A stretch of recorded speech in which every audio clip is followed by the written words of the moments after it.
5 people? 10 people? Did not the organizers know this? Oh, so if you know that 10 people if you knew that even the video link will not be allowed, and who says one second? Who says it won't be allowed? Because all those people who were opposing it had made it absolutely How many people were there? Clear. How many people were there? The question is not whether there was a crowd of 1 lakh or a crowd of 100. So it's always comparative. So are you saying this because tomorrow you can have a BHP, a Bajrang Dal group which does the same thing? If it is bad, somebody had some it is bad. Religious sentiments, whether Arnab Goswami, whether the staff of Times Now does it, or whether the Vishwa Hindu Parishad does it, or the Bajrang does it, or Mr. Owaisi's group does it, whoever does it, any recourse to violence is bad. Period. The threat of violence is the threat of violence bad. But when it comes to governance, governance by whom? It behaves. The government of Rajasthan and the central government had got it all wrong from day one. Their intentions were not clean and clear as far as the entire issue was concerned. Why are you not taking?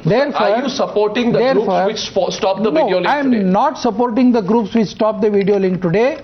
But I condemn the organizers who seem to have played into the hands of the government or whatever it is, or whoever was masterminding it. It all appears as if they take a grave bravado and announce that we are going to have a video link. They wait for the crowd to gather. Where is the bravado in having a video link? And if you are very so serious about the video link, you could have always asked Salman Rushdie to speak out and then play it out and say that this is the video that Salman Rushdie said. Even now, if the organizers want it, they can put the video on YouTube, they can put the video on the net, they can announce it to the whole world. What has stopped them from doing it? What has stopped them from doing it? I have made the point. The whole issue smacks of absolute indifference from the point of view of the government, from the point of view of the organizers, and also from the point of view who are opposing the whole issue. So everybody has got it wrong. Mr.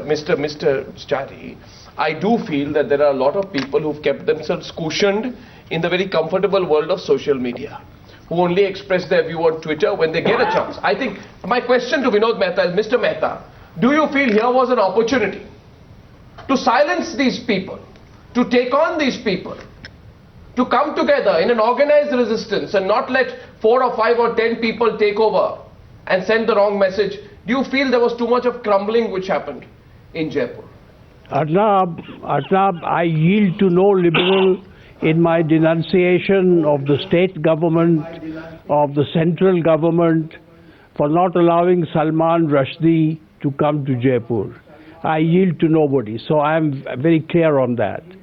But I think in all this hullabaloo, we have forgotten the role that was played by Salman Rushdie himself. I was at Jaipur, and he was like the ghost of Banco. He was everywhere. And he was manipulating and choreographing the protests. He was ensuring that during the entire 5 days of the festival, there was only one topic, and that was Salman Rushdie. And what happened when the 4 activists read those passages from the satanic verses? It was like waving a red rag in front of a bull. I mean, this is the book that the Muslims are upset and distressed about. Why read from this book? This reading was encouraged by Salman Rushdie. He kept tweeting all the while, why are you stopping these people? Let these people go on reading. Now, once that exercise had been started, this is a very important point, Mr. Mehta.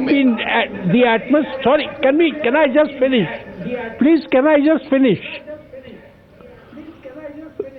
The atmosphere had been vitiated, and therefore you had this situation where the video link was not even allowed. But I think one of the principal culprits in this is the great author himself. He played a role in manipulating the protests and ensuring that this wonderful book, maybe, I'm not saying it's not a good book, but this book that Muslims find most offensive, passages were read from this book, and once you did that, he started a whole chain of events which led to the cancellation even of the video link. If Salman Rushdie had not manipulated and choreographed the protests, this would not have been as big an issue. So please don't put him on a halo. He is also responsible for the problems that happened in Jaipur. I am certainly not going to put him on a halo. In fact, I am no connoisseur of literature, but I too, like many people, would appeal to Salman Rushdie to focus his efforts on literary activities. And, he's been in the news for more his personal life than the quality of his literature, as I've been saying all along. But I want Shekhar Kapoor to respond to the charge being made by Vinod Mehta so strongly today that Salman Rushdie is trying to deliberately manipulate what is happening, paint himself as some kind of a victim and therefore a hero. Mr. Shekhar Kapoor, your response, please. Yeah. I think Vinod makes a lot of sense, except that I would disagree with one point here, that although Salman Rushdie's ghost was everywhere, it was more spice than anything else. I didn't see, other than some authors, anybody upset by it. It was the gossip. He was the gossip of the festival, and a festival that went largely appreciated and did a huge amount of good things. But there was all this little gossip that went on, and Salman Rushdie got lost in gossip. On the charge that Salman Rushdie himself is manipulating it, we, as creative people, we market ourselves. And if we make it so easy for him to manipulate it, that 3 tweets can run a whole state government and the CBI and the government and the whole media running in helter-skelter everywhere, reacting to Salman Rushdie, then he'll do it. The question is not, is he manipulating it? The question is, how come we are so manipulable? That's what we should be asking. So the question is the other way around. Yeah, I think that's a very valid point. Also the organizers saying repeatedly, we have been pushed to the wall, our rights have been taken away. It's a bit of hype. I mean, there were so many tens of thousands of people inside the festival, and there were some 5 people who came and we saw them in an angry exchange with the organizers. I mean, if that's the way in which they take on, then I really would be worried. Nobody went and applied the law against those who were taking on their rights. Mr. Gilani, from Lucknow today, the charge will continue to be there that this was all about politics. So politics, by indulging in this kind of, politics, as some say, we have ended up making Salman Rushdie a hero. What do you think? I see. Can I say? I do not find the politics in this issue, at least in the demand made from the Muslim side. There may be politics on the part of the government, which I cannot reply, but at least from our side, it was not a political issue at all. It was an issue of faith and feelings being hurt by his writings, and as Mr. Vinod Mehta has said, that he was himself responsible for all this, mostly responsible for all this, because we did not demand his either anything more than what the law in India requires. In Indian law, Section 295A requires punishment of 3 years only. It is a law. We are only demanding that the government of India has to act in accordance with law, and since it is likelihood that if he comes to India, he may be arrested and prosecuted, therefore should not be allowed to come.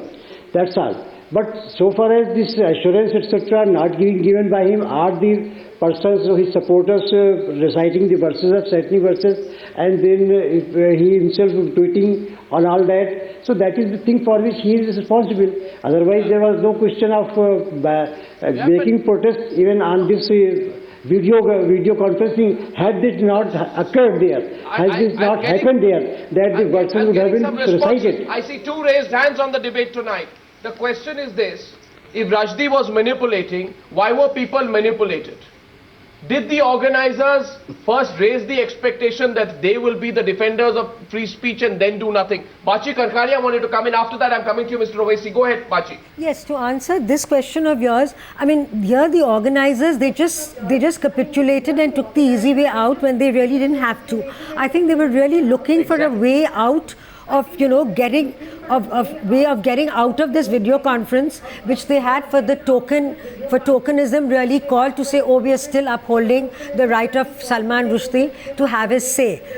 On the point which Mr. Gilani raised, that Mr. Rushdie cannot come into India, that I find completely unacceptable, because all that is banned is satanic verses. I don't think Salman Rushdie is banned from coming to India. And by actually even banning his video conference, you're banning even his appearance on a screen. I mean, you know, we have to separate satanic verses from the rest of everything else. There is no ban on anything else. We saw a few people that come and tell them don't have the video link. Yeah, and then it was simply called off. I think it was people, first for the video some people link. just chickened out. The video link was itself, I think, just a token thing to show that, oh, we are upholding the freedom of the press. But hey, if you shout at us, we are going to back down. I mean, that's ridiculous.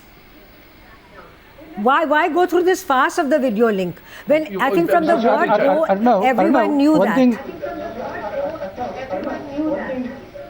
Yeah, what I didn't even understand when Mr. Gilani said that if he comes to India, he will be arrested and all that. I don't think there is any ban on the individual visiting. And he has come to India after this book. He has come to India at least 7 or 8 times or 11 times, so plus or minus 2. Are you defending those? No, are you defending those? It's because not now, the question. Yesterday I asked a question, sir. Arnav, it's not necessary that in a debate like this, you have to always take a stand, either this or this. There are a number of incidents that have taken place. Sir, rotten eggs and chairs were thrown. We are discussing all these issues. Sir, what are the implications? What are the consequences? We are discussing attempts at intimidation. What is the genesis of this issue? you know, it all began when Salman Rushdie came here 11 times.